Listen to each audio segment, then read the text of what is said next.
Alright, shout out everyone. This is Week Creation. So ngayong araw ay panoorin, pakinggan po natin, makinig po tayo sa naging speech ng ating mahal na Pangulo, Ferdinand Marcos Jr. sa kanyang pakikipag-meeting sa ASEAN Society. So panoorin, pakinggan natin mga idol kung ano po yung naging highlights ng speech ng ating mahal na Pangulo. So hindi na natin papatagalin yan mga idol. Manalo and the members of the cabinet, Mr. Kevin Rudd, President of the Asia Society, part of our delegation, the House Speaker Martin Romualdez, our ambassador to the United States, Ambassador Babes Romualdez, all the distinguished guests who have come to join us this afternoon. Ladies and gentlemen, good afternoon. I'm honored to speak before this esteemed organization that is the Asia Society. I, of course, commend your efforts in providing a platform for dialogue and action and building bridges towards a common vision, a better future for us all. The shared vision creates a commonality of interest that enables collective action. During the Philippine presidential election last May, I was given by our people a majority mandate to lead a country of close to 110 million people. This represents a shared vision of strength through unity. I called for unity throughout that campaign, and I am humbled that my call for unity resonated with my fellow countrymen and echoed their desire for a better future.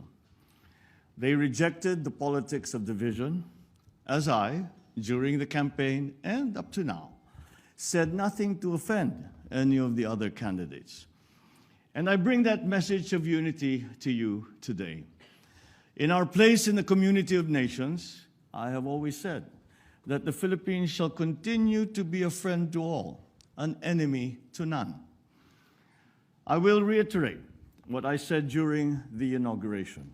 We will continue to be a good neighbor, always finding ways to collaborate with the end goal of mutually beneficial outcomes. If we agree, we will cooperate and we will work together. If we differ, we will negotiate until we reach an agreement. At the United Nations General Assembly, I spoke about the importance of dialogue and solidarity in the face of the many challenges and threats that we now have to deal with. This means exerting every possible effort to transcend our differences and commit to end conflict. We are compelled to do this despite the increasing geopolitical tensions and aggressive strategic competition that is transforming the global landscape. The United States certainly plays an important leadership role in fostering an environment of stability and peace, not just globally, but certainly in our region. We appreciate the recognition by the United States of the strategic importance of the Indo-Pacific area and its long-standing alliance with the Philippines in this regard. The special relationship between our two countries is indisputable, founded on a long history of diplomatic relations and historical and cultural linkages that existed before that formal linkage, partnership between the United States and the Philippines. The United States, after all, is our only treaty ally. We believe that our alliance is an important basis for substantial and sustainable Philippine-U.S. cooperation in support of the Philippines' security and socio-economic development agenda. On the security front, we seek collaboration to effectively implement the framework of defense agreements while enabling the meaningful modernization of our armed forces and civilian law enforcement capabilities. As I clearly stated in my State of the Nation address, I will not preside over any process that will abandon even a square inch of territory of the Republic of the Philippines to any foreign power.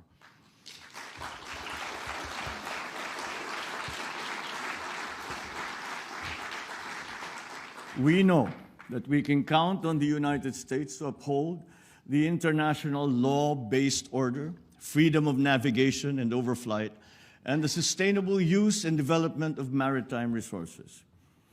But equally important, we look to the United States to promote peace, security, and prosperity. On our part, we will continue to work with China and other claimant states with the end in view of resolving the issues involving the West Philippine Sea through diplomacy and through dialogue.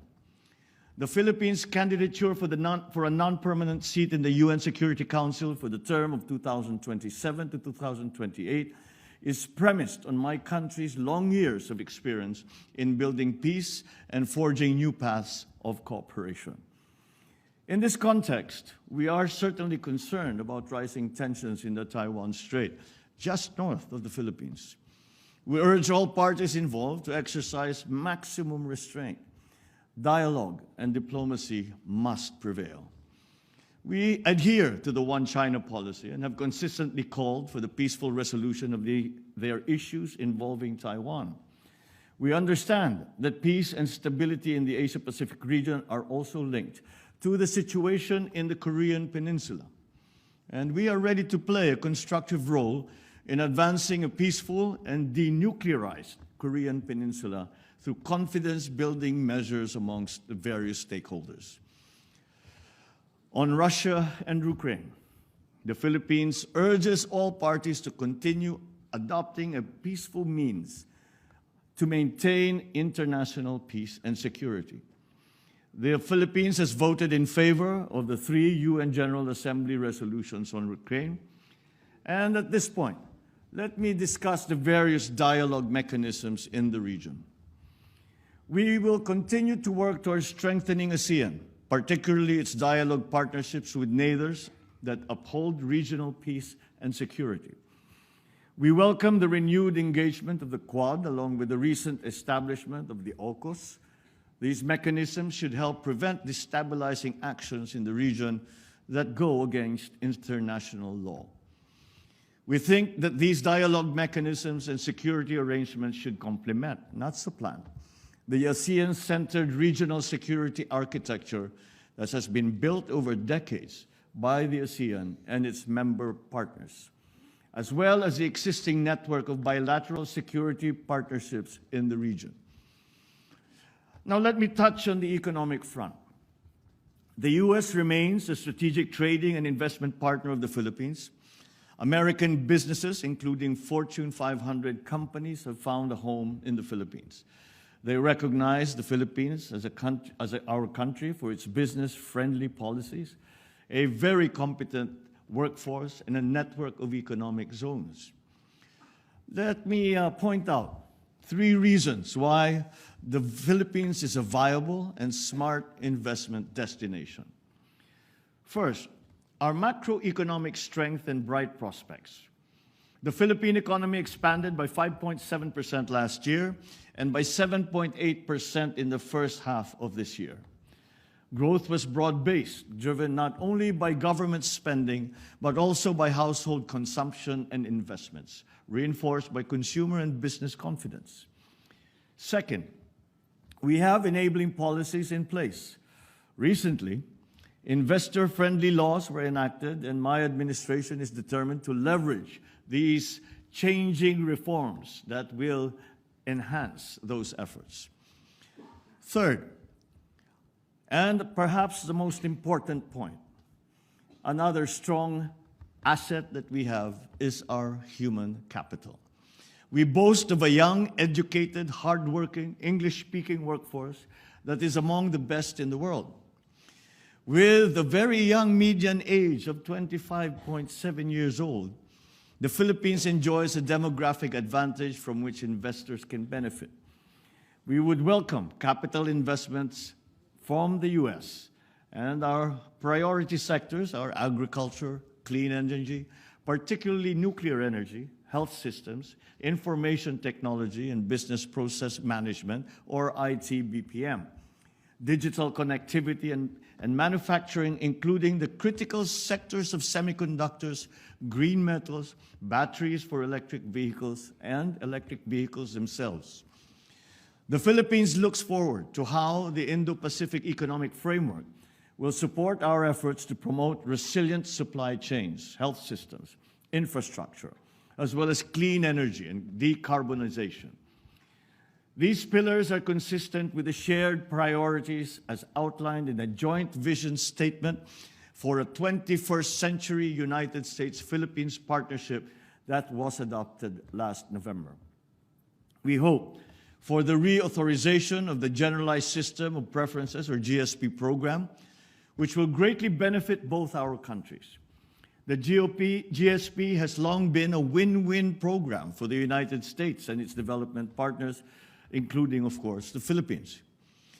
These are interesting times, and there are many things to accomplish. The far-reaching ill effects of the pandemic compel us to reinvigorate our economies in a spirit of sustained cooperation and collaboration. We must use public and private resources effectively to encourage the expansion of trade, investment, technology transfers, all to accelerate our development.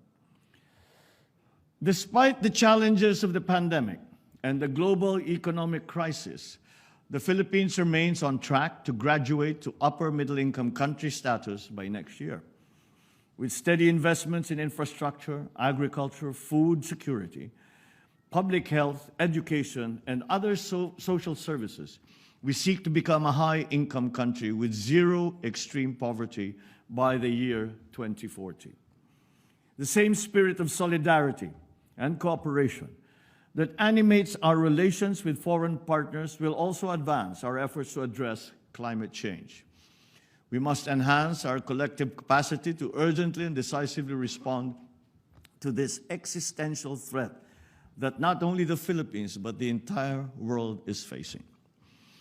Certainly, the world continues to be faced by enormous challenges. But I am confident in the future because I have 110 million reasons for being so. Such is my faith in the Filipino people and the relationship we hold with the United States and our other allies and partners and friends. With the continuing support of our only treaty ally, we know we can make a better future happen. Thank you and good afternoon. Thank you. So, yun nga mga idol, yung naging full speech ng ating mahal na Pangulo or sa ASEAN Society.